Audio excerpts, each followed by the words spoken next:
कैसे? उम्मीद करते हैं मजे में होंगे। क्वेश्चन है मैट्रिक्स से रिलेटेड, जो कि 12th का क्वेश्चन है मैथ का। Solve system of linear equation by using matrix method. आप भी विधि से इस समीकरण निकाय को आपको हल करना है। That means x and y का वैल्यू मालूम करनी। ये नहीं कि क्वेश्चन 1 में इतना से मल्टीप्लाई कर देंगे, ये नहीं चलेगा। बाय यूजिंग मैट्रिक्स मेथड, जो कि 12th लेवल का क्वेश्चन है। चलिए, बहुत ही अच्छा क्वेश्चन है। सबसे पहले इस क्वेश्चन को सॉल्व करने के लिए आपको जानना होगा कि कंसिस्टेंसी दो प्रकार के होते हैं, एक कंसिस्टेंट और दूसरा इनकंसिस्टेंट। तो सवाल उठता है कि इसको हल करने के लिए, सॉल्व करने के लिए सबसे पहला काम है मैट्रिक्स ए मालूम करना। और मैट्रिक्स ए क्या होता है, ध्यान से देखिएगा। इस वीडियो को अगर अंत तक आप देख लेते हैं तो शायद हमें उम्मीद ही नहीं, पूरा विश्वास है कि आप मैट्रिक्स मेथड से इस लीनियर इक्वेशन को आप हल भी कर पाएंगे। ये जो होता है वो क्या होता है, सभी समीकरण निकायों के x तथा y का स्केलर प्रोडक्ट जो होगा उसे एक रो तथा कॉलम में सजा के लिखने से जो प्राप्त होता है उसे ही मैट्रिक्स ए कहा जाता है। चलिए दूसरी भाषा में समझाते हैं शॉर्टकट में। समीकरण 1 को ध्यान से देखिए, x के पीछे में क्या है 2, तो x का स्केलर कंपोनेंट्स r1 के c1 में लिखा जाएगा, फर्स्ट रो फर्स्ट कॉलम। मतलब R1 में लिख देंगे फर्स्ट इक्वेशन वाले x तथा y के स्केलर प्रोडक्ट। तो x का स्केलर प्रोडक्ट 2 है और y का स्केलर प्रोडक्ट नहीं कुछ है, क्या 1 है, लेकिन उसके पीछे में क्या लगा हुआ, माइनस लगा हुआ, तो -1 हो जाएगा।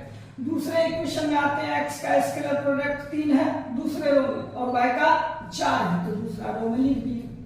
अब इसके बाद आते हैं मैट्रिक्स बी। मैट्रिक्स बी क्या है, राइट हैंड साइड में जो भी कोई स्केलर कंपोनेंट्स होगा, जो भी कोई कांस्टेंट टर्म होगा, उसे एक कॉलम में सजा के लिखने से जो प्राप्त होता है उसे ही मैट्रिक्स बी कहा जाता है। मतलब -2 और 3 और x बराबर जिन जिन चीजों का मान मालूम करना। आपको नहीं पता कि इसमें क्या क्या चीज का मान मालूम करना है, x तथा y का, अर्थात उसे ही एक कॉलम में सजा के लिखने से जो प्राप्त होता है उसे ही मैट्रिक्स x कहा जाता है। और यही x बराबर होता है unique solution a inverse Guna b। केवल इसका इनवर्स आप फाइंड कर लेंगे, हो गया, खेला खत्म। तो इनवर्स आप कैसे पता करेंगे, इससे पिछले वाले वीडियो में हमने पूरे डिटेल में बताए हुए हैं, फिर भी हम कोशिश करते हैं कि डिटेल में ही बताएं। इस मैट्रिक्स का, किसी भी मैट्रिक्स का अगर इनवर्स मालूम करना है तो उसका सबसे पहला काम है डेट निकाल लेना। सर्वप्रथम इसका डेट निकाल लीजिए, और 2/2 का डेट तो भली बात बहुत ही नॉर्मल है कि प्रिंसिपल डायगोनल को गुना कर दीजिए, डायगोनल को गुना करके घटाने से जो राशि प्राप्त होता है उसे ही 2/2 डेट का मान कहा जाता है। 2 4 जा 8 माइनस, लेकिन इसमें एगो माइनस है, माइनस माइनस प्लस 3 बन जाती है, बराबर आया ना कितना 11। अब क्या करेंगे, एडजॉइंट ए पता करेंगे। एडजॉइंट ए तो तब पता चलेगा जब आप कोफैक्टर ऑफ ऑल एलिमेंट्स पता करेंगे, सभी अवयवों का समखंड कोफैक्टर ऑफ ऑल एलिमेंट्स, 2 का, -1 का, 3 का और 4 का।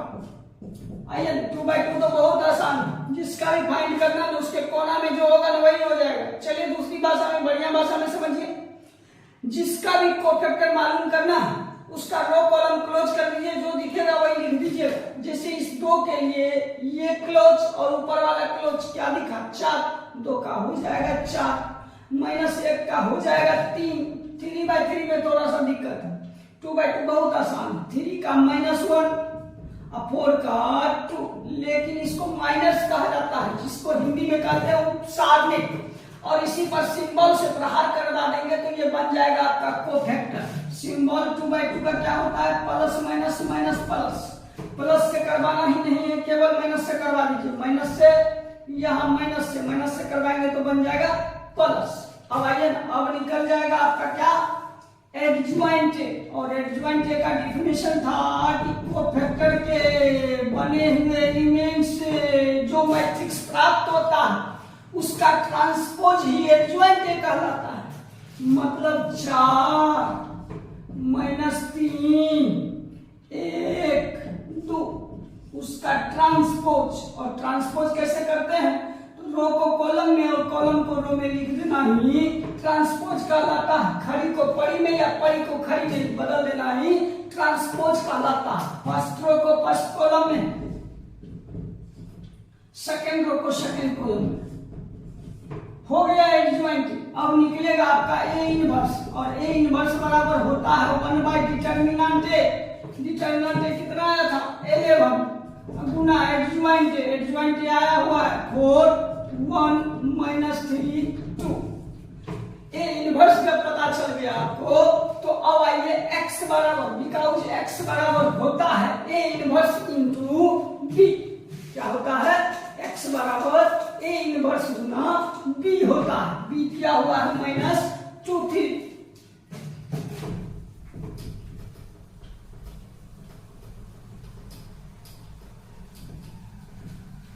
अगर अभी तक आपने चैनल को सब्सक्राइब नहीं किया है तो पूरे विश्वास के साथ आप प्लीज चैनल को सब्सक्राइब करें, लाइक करें और शेयर करें। अगर आप चाहते हैं कि आईसी का संपूर्ण मैथ इसी चैनल से पढ़ सके तो आराम से आप पढ़ पाएंगे।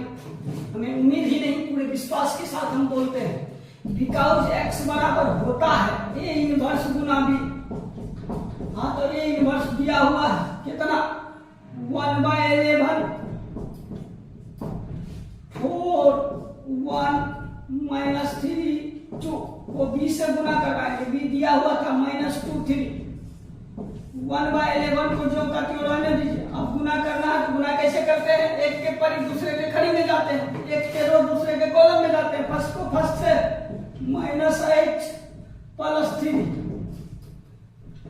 6 2 3 जा 6 अर्थात आया 1/11 -5 12 अर्थात हुआ -5/11 एंड 12/11।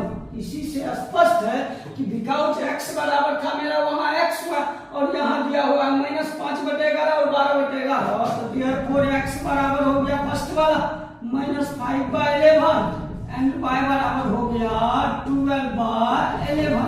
आई होप कि आपको समझ में आया होगा। नहीं समझ में आया होगा तो एक क्वेश्चन और दिया हुआ है, थोड़ा सा हम और इसमें बता देते हैं। चलिए आपका दूसरा क्वेश्चन है, सेम क्वेश्चन है। कहता है कि solve system of linear equation by using matrix method. और भी मेथड है, हम ये नहीं करते हैं, ये 12th का है, बहुत ही अच्छा मेथड है बाय यूजिंग मैट्रिक्स मेथड। एक और होता है by using determinants method. Only for det का इस्तेमाल करके हम लोग इस इक्वेशन को सॉल्व कर पाएंगे। चलिए सबसे पहले a बराबर लिख डालते हैं। a बराबर तो आपको पता चल गया। फर्स्ट इक्वेशन में जाइए, x के पीछे में क्या है 4, y के पीछे में क्या है -3। दूसरे समीकरण में जाते हैं तो क्या है 3 और -5 ना।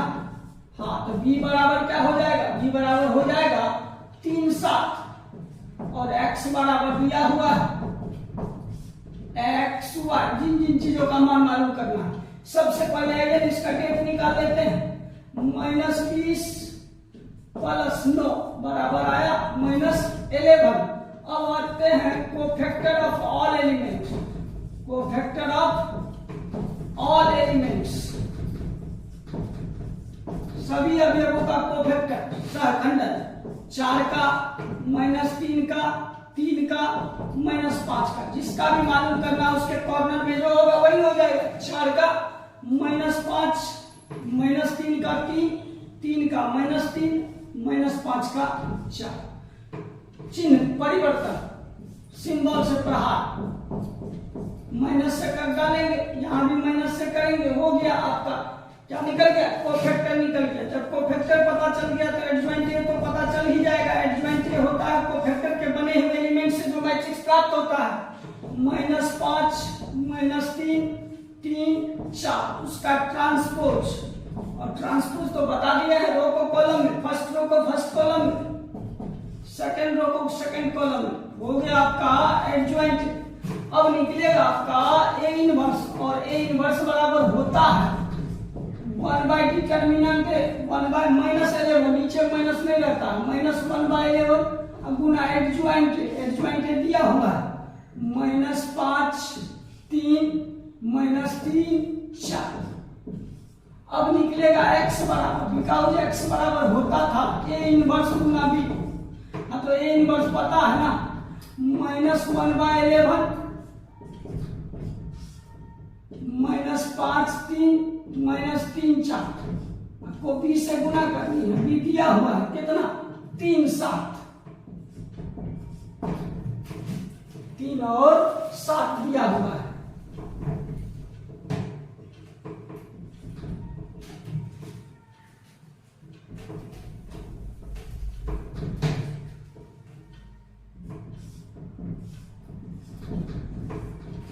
-1 बाई 11 को कुछ नहीं करना, पहले गुना कीजिए, -15 + 21 -9 + 4 28 बराबर -1/11। चलिए जोड़ घटा दीजिए, -15 + 21 6 और 9 × 27 9 दूना 18 19 में हो जाएगा 19, अर्थात हुआ -6 बाई 11 और -19 बाई 11। इससे स्पष्ट होता है कि therefore x बराबर -6/11 एंड y बराबर -19/11 एंड y बराबर -19/11। आई होप कि आपको वीडियो अच्छा लगा होगा और क्वेश्चन समझ में भी आया होगा। वीडियो अच्छा लगे तो लाइक एवं शेयर तो बनता ही है, साथ ही साथ चैनल को सब्सक्राइब करना ना भूले। धन्यवाद।